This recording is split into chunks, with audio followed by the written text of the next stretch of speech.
जैसे सामाजिक दृष्टिकोण से अगर देखा जाए तो व्यक्ति कहता है कि कुछ करने की जरूरत नहीं, आप पूजा पाठ भी मत करो, कोई फर्क नहीं पड़ता है, अपने कर्म अच्छे रखो। लोग यही कहते हैं, अपने कर्म अच्छे रखो, कर्म जब अच्छा है तो सब अच्छा है। मन चंगा तो कठौती में गंगा, ये कहावत बड़ी कॉमन सी है समाज में। लेकिन समस्या सबसे बड़ी है कि जो इतनी आसानी से लोग कह देते हैं मन चंगा तो कठौती में गंगा, कर्म पे ध्यान रखो, बाकी किसी चीज पे सोचने की जरूरत नहीं है, पूजा पाठ करना, मंदिर जाना, ध्यान करना, मंत्र जाप करना, ये सब आध्यात्मिक प्रक्रिया करने की जरूरत नहीं। तो क्या वो सन्यासी, वो महात्मा जो गृह त्यागी होकर समाज, परिवार, धन दौलत सब छोड़कर अगर वर्षों तक उन्होंने साधना की, तो क्या उनको नहीं पता था कि मन चंगा तो कटौती में गंगा? क्या उनको नहीं पता था कि कर्म सिर्फ करेंगे अच्छा तो फिर सब कुछ अच्छा ही हो जाएगा? वो भी जानते थे, लेकिन उनको उससे भी गहरी बात पता थी।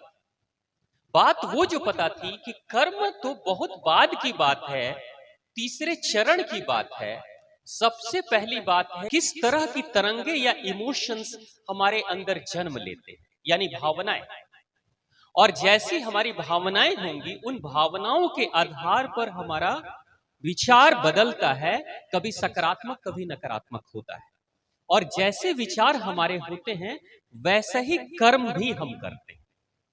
यानी कर्म अगर किसी पैदान पे है तो वो तीसरा पैदान है, उसके पहले विचार है, उसके पहले भावनाएं हैं।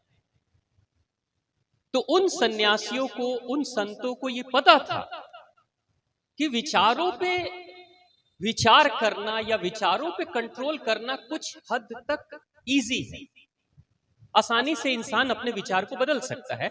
इसलिए आज के समाज में आपको अच्छे अच्छे मोटिवेशनल स्पीकर मिलेंगे, स्पिरिचुअल टीचर्स मिलेंगे जो कहेंगे कि थिंक पॉजिटिव, अच्छा सोचो, हमेशा अच्छा ही सोचो। ये कहना बड़ा आसान है, लेकिन सोच क्या हमारे कंट्रोल में है? क्योंकि सोच की जो जन्मदाता है वो तो भावनाएं हैं, इमोशंस है। और इमोशंस बहुत स्ट्रांग होती है। इमोशन का संबंध हमारे सबकॉन्शियस माइंड से होता है, और सबकॉन्शियस माइंड वो है जो हमारे हार्ट को चलाता है, लीवर को चलाता है, किडनी को चलाता है, हमारे रात में हमें सपने दिखाता है, हमारी भावनात्मक तरंगों को बढ़ाता या घटाता है। यानी वो बहुत पावरफुल है। उसके पास हमारे जीवन का 80% का हिस्सा है, 80% की गवर्निंग का हिस्सा है। 20% ही है जिसको हम चेतन मन कहते हैं, कॉन्शियस माइंड कहते हैं, जिसके हिस्से में विचार है। यानी आग लगाने वाला अगर कोई है तो वो अवचेतन मन है जो 80% के लेवल पे काम करता है, मगर उस आग के कारण से जो धुआं उठता है वो तो सिर्फ चेतन मन के पास में। अब जैसे आपने देखा होगा, कोयला काला होता है लेकिन धुआं बिल्कुल सफेद होता है। रबर को, चमड़े को जलाएंगे, वो काला है लेकिन उसका धुआं आप दूसरे रंग का देखेंगे। किसी दूसरे तत्व, लकड़ियों का धुआं किसी और रंग का देखेंगे।